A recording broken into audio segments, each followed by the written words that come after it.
ప్రతి ఒక్కరికి పేరు పేరున నా నమస్కారం. ఇప్పుడు బ్రదర్ అడిగారు కుల జనగణన ఎందుకు, దానివల్ల ప్రయోజనం ఏంటి అని. కుల జనగణన అనేది జరిగితే నీ కులంలో ఎంతమంది ఉన్నారు, నీ కులంలో ఎంతమంది ఉన్నారు, బీసీ కులాలు ఎన్ని ఉన్నాయి, ఈ బీసీ కులాల్లో అసలుకు 30,000 లోపు ఉన్నటువంటి వారు బీసీ కులాల్లో కూడా లేరు. సంచార జాతుల్లో వేశారు.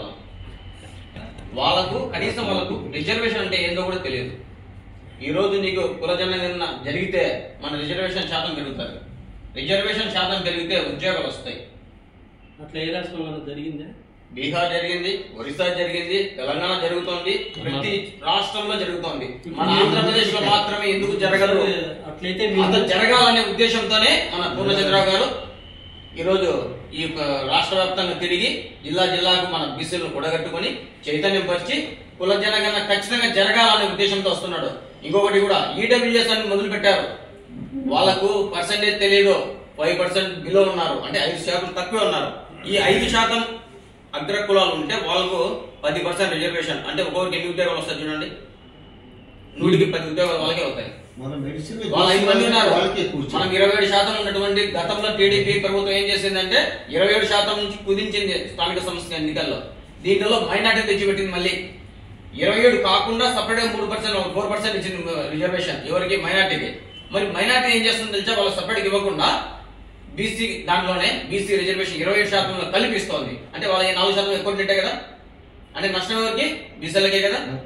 సరే వాళ్ళు కూడా బీసీలే, కానీ వాళ్ళు 4% ఎక్కడ పోయేది? ఉద్యోగాలు ఎందుకు రావడం లేదు? ఈ 10% రిజర్వేషన్ వల్ల ఉద్యోగాలను వాళ్ళు కొట్టుకెళ్తున్నారు. మరి బ్రదర్ మీరు దేంట్లో పనిచేస్తారు నాకు తెలియదు. ఈ 27%లో మనకు 100కి ఎన్ని ఉద్యోగాలు రావాలి? 18 దాదాపు రావాలి ఉద్యోగాలు. 18లో ఎన్ని ఇస్తున్నారు? ఇవ్వట్లేదు. 2 కూడా ఇస్తున్నారు. నీలో టాపర్ ఉన్నారు, టాపర్లో ఏం చేస్తున్నారు? రిజర్వేషన్ చూపించి టాపర్లో ఉద్యోగం అమ్మేస్తున్నారు అగ్రకులాలు. ఈ రోజు ఉద్యోగాలు బీసీలో ఎంతమంది ఉద్యోగాలు ఉన్నారు? ఒక డిపార్ట్మెంట్ వేసుకోండి, ఒక ఎంఆర్ఓ ఆఫీస్ కానీ, ఒక కలెక్టర్ ఆఫీస్ కానీ, ఇంకోటి కానీ ఏదైనా వేసుకోండి, పోలీస్ శాఖలో ఎంతమంది ఉద్యోగాలు వస్తున్నాయి? ఎంతమంది బీసీలు ఉన్నారు? ఎస్సీ ఎస్టీలు ఏదో ఒక 5-6 మంది ఉన్నారు ఒక స్టేషన్ లో. మిగతా బీసీలు ఎంత ఉన్నారు? ఒకడో ఇద్దరు ఉంటాడు. మిగతా అందరూ అగ్రకులాలే. ఎస్ఐ స్థాయి నుంచి గజెటెడ్ ఆఫీసర్ స్థాయి వరకు అగ్రకులాలు తప్ప బీసీలో చూపించండి. ఈ కుల జనగణన జరగనందువల్లనే ఈ ప్రాబ్లం. రేపు నీ కొడుకు ఉద్యోగం ఎలా వస్తుంది? నీ బిడ్డలు ఎలా వస్తుంది? రేపు భవిష్యత్తులో నీకు రిజర్వేషన్ రాకపోతే ఉద్యోగం ఎలా వస్తుంది? నీకు రిజర్వేషన్ లేక, ఓపెన్ లో లేక ఎలా వస్తుంది? ఓపెన్ లో కొనే స్తమత మనకు లేదు. అందుకోసమే కుల జనగణన జరిగితే భవిష్యత్తులో ఉద్యోగాలు వస్తాయి. అది మనకు చాలా ముఖ్యం. ఈ బీసీల అనేది చాలా ఇంపార్టెంట్. ఈ ఈడబ్ల్యూఎస్ మాత్రం ఖచ్చితంగా నిలబెట్టాలా. దీంతో పాటే దాన్ని కూడా మనం బయటకు తీసుకొచ్చి ఈడబ్ల్యూఎస్ నిలబెట్టండి. ఫస్ట్ వాళ్ళ కమిషన్ వేయండి, వాళ్ళు ఎంత ఉంటారో వాళ్ళ జనాభా తేల్చిన తర్వాతనే వాళ్ళకు కావాలంటే ఇవ్వండి. అగ్రకులాలకు మేము రిజర్వేషన్ ఇవ్వద్దని వ్యతిరేకం కాదు, ఇవ్వండి.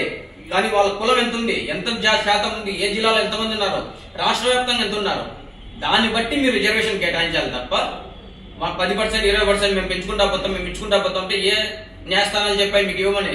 50% సీలింగ్ దాటకూడదు అన్నారు. మరి 50% దాటి ఎప్పుడో దాటిపోయారు. మరి న్యాయస్థానాలు ఏం చేస్తున్నాయి? మాకు రిజర్వేషన్ పెంచండి అంటే ఎస్సీ ఎస్టీ బీసీ కలిపి 50% సీలింగ్ దాటద్దు అన్నారు. ఈ బుద్ధు 60% అయిపోయింది. మరి వాళ్ళకు వర్తించదా? అగ్రకులాలకు రిజర్వేషన్ ఇస్తే సీలింగ్ దాటినా పర్వాలేదా? మనలో ఇలాంటి అపోహలు ఉన్నాయి. ఇప్పుడు మీరు అన్నారు మేము కులానికి మాత్రం పనిచేస్తామని. ఒక్కరు ఏం సాధించలేరు బ్రదర్. 139 కులాలు కలిస్తేనే బీసీ కులాలు అంటారు. కానీ నీ ఒక్కదాని బీసీ కులాలు చిన్న ఎగ్జాంపుల్ అంతే, తప్పులు పట్టడం లేదు నేను. అందరూ కలిస్తేనే బీసీ సంఘం. బీసీల అందరం ఒక్కసారి ఏకతాటిపైకి వచ్చి రోడ్డు మీదకి వస్తే ఏ పనైనా జరిగిపోతుంది. ఒక్కరికి బతికన్నా పలకడాడు.